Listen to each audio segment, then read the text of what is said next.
Ya oke guys, kembali lagi bersama gue di konten cerita bareng owner. Dan kali ini udah bersama Mas Baba. Kita akan ngobrolin soal Toyota Yarisnya nih. Mas, kita ngobrolin dari awal nih tentang mobilnya nih. Oke. Dulu awal ngambil Yaris nih gimana ceritanya nih? Kan maksudnya ada mungkin berbagai pilihan pesaingnya juga nih. Mungkin Jazz atau Mazda. Nah kenapa ngambilnya Yaris nih? Nah, bener kata masnya tadi. Awalnya dulu pengennya Jazz zaman tahun 2000 berapa ya? Zaman dulu masih Jazz GE8 itu masih booming-boomingnya. Nah, itu ada dua pilihan antara GE8 atau Yaris. Nah, kebetulan waktu itu GE8 kan harganya masih tinggi tuh. Akhirnya adanya uang segitu, ya udah kita ambil aja Yaris kayak Yaris. gitu. Oh. Akhirnya lama-lama kita dapat Yaris. Nah, kebetulan masuk komunitas Yaris. Kok asik nih kayak gitu. Pertamanya itu saya bukan Yaris lele, tapi Yaris bakpao. Oh iya Gitu, iya. Yaris bakpao. Iya, nah karena dulu udah ada insiden, akhirnya saya ganti Yaris lele kayak gitu. Oke, nah ini berarti awal itu emang udah suka modifikasi nih? Ya dari awal emang suka modifikasi. Oh.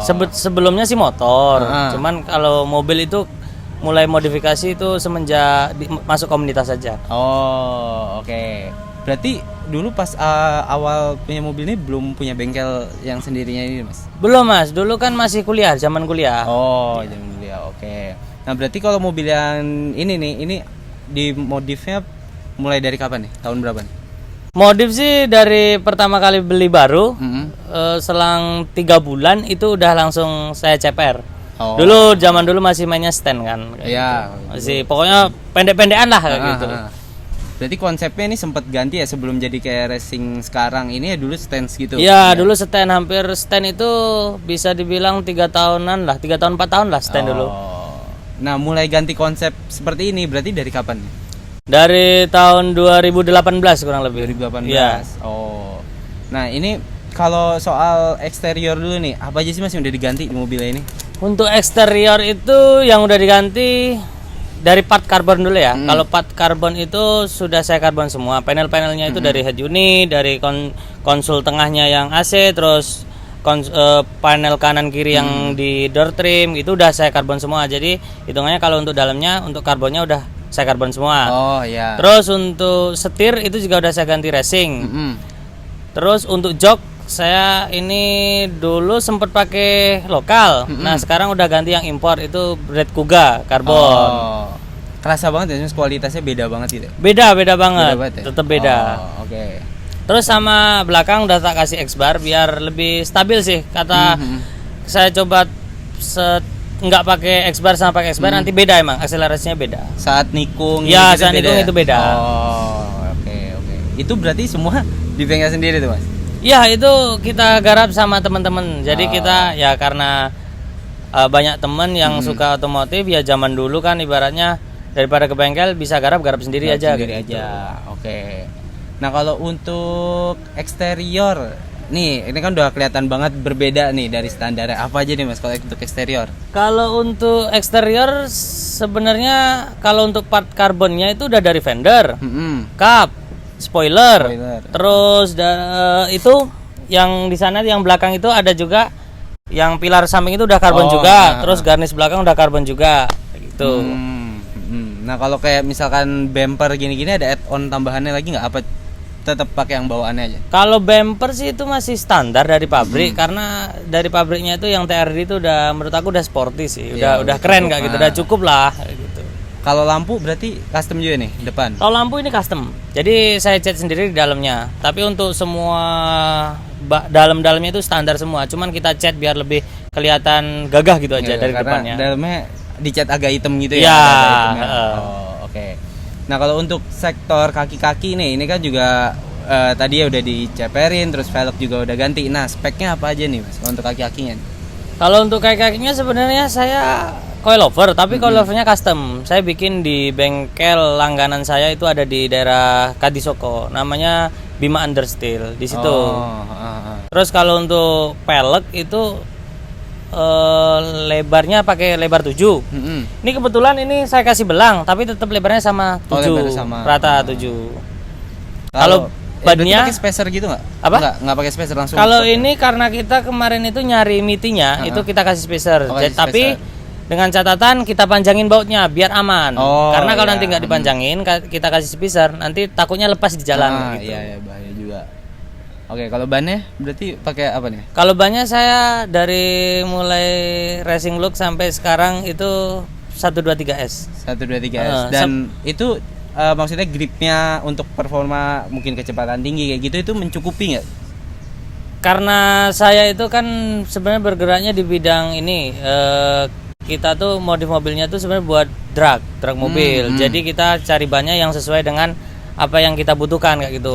Karena kalau 123 itu menurut saya untuk mobil standar lah, dibilang standar lah bagi saya kayak gitu kan. Itu 123 udah cukup. Takutnya kalau kita kasih yang lebih, nanti gripnya terlalu grip, nanti malah mobilnya malah nggak bisa jalan kayak gitu. Oke.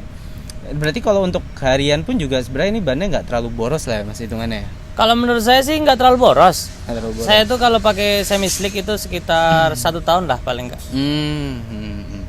Nah, kalau dengan ubahan sektor di kaki-kaki seperti ini sebenarnya nyaman juga nggak sih untuk harian dengan menggunakan coil over custom kayak gitu-gitu?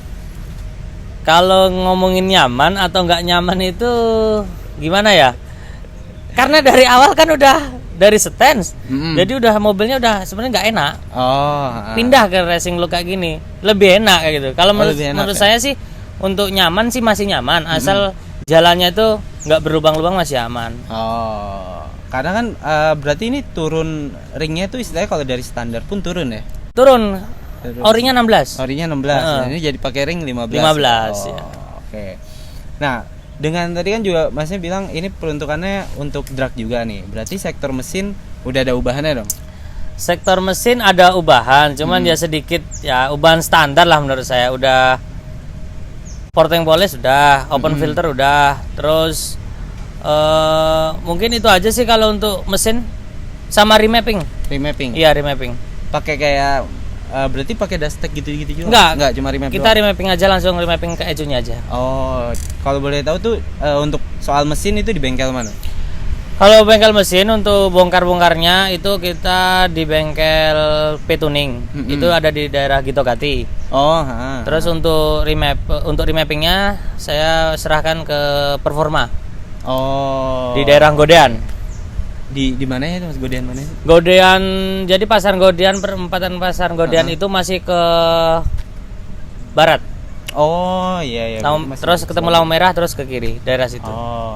Nggak nyangka sih Godean sana ada bengkel. Ada. Gitu ya, ternyata. Oke.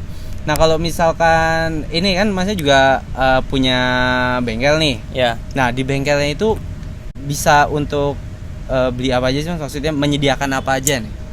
Kalau di bengkel saya sebenarnya lebih ke part-part karbon ya, part racing lah ibaratnya kayak gitu. Jadi aksesoris lah, dibilang aksesoris. Jadi apa aja yang berbau aksesoris, insya Allah ada.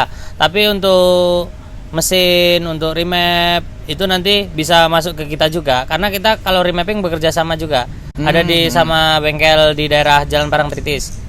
Itu Dr. Remap namanya. Berarti misalkan emang ke tempat Masnya nih mau ngegarap mobil ya, entah mesin dan lain-lainnya bisa langsung diserahin aja gitu ya? Ya. Jadi kan soal mesin kerjasama bengkel ya lain. Bisa Gitu. Nanti tinggal masuk aja, nanti biar yang urus dari bengkel. Oke. Nah ini berarti untuk budget ya Mas, misalkan untuk pengen jadi Toyota Yarisnya banyak, ada part karbonnya, mesin juga udah di otak-atik dan juga kaki-kaki udah mengalami perubahan, itu kira-kira kalau Mas hitung nih untuk menjadikan mobil seperti ini tuh budgetnya kisaran berapa ya? Kalau dihitung sih mungkin kalau untuk modif kayak gini 50 juta lah, kurang lebih bisa hampir 50 juta. Iya. Nah, kalau soal velg nih Mas, biasanya orang juga banyak yang bosen. Nah, ini velg nih dengan style racing kayak gini udah sempet ganti berapa kali sih? Banyak sih sebenarnya, udah beberapa kali ganti sebenarnya. Karena bosen, terus yang kedua gantian sama temen, tukeran kayak gitu. Jadi ya inilah ibaratnya, kalau itu kan sepatu. Jadi kalau nggak ganti-ganti gitu-gitu aja orang lihat juga bosen Iya. kayak gitu. Makanya kita sering-sering ganti kayak gitu. Iya, kalau di manusia ya kayak ini sepatunya lah kan kita juga Iya, pasti ganti-ganti. kayak gitu. bener. Oh, oke. Nah, ini misalkan ada yang tertarik nih untuk modif Yarisnya dan pengen beli part-partnya nih, ini bisa langsung hubungin kemana nih, Mas?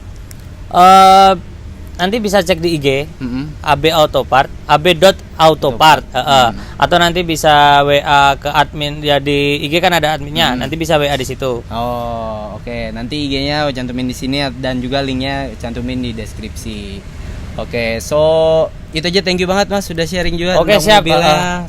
Dan semoga bermanfaat bagi kalian dan bisa menjadi referensi juga buat kalian untuk modifnya. Jadi kalau misalnya ada yang kurang paham, kalian bisa langsung DM ownernya juga. Bisa ya kalau mau nanya-nanya. Bisa nanti Tentang ininya, tanya-tanya mobilnya. aja nggak apa, gratis pokoknya. Gratis tuh, konsultasi gratis. Iya, gitu ya. konsultasi Oh. gratis.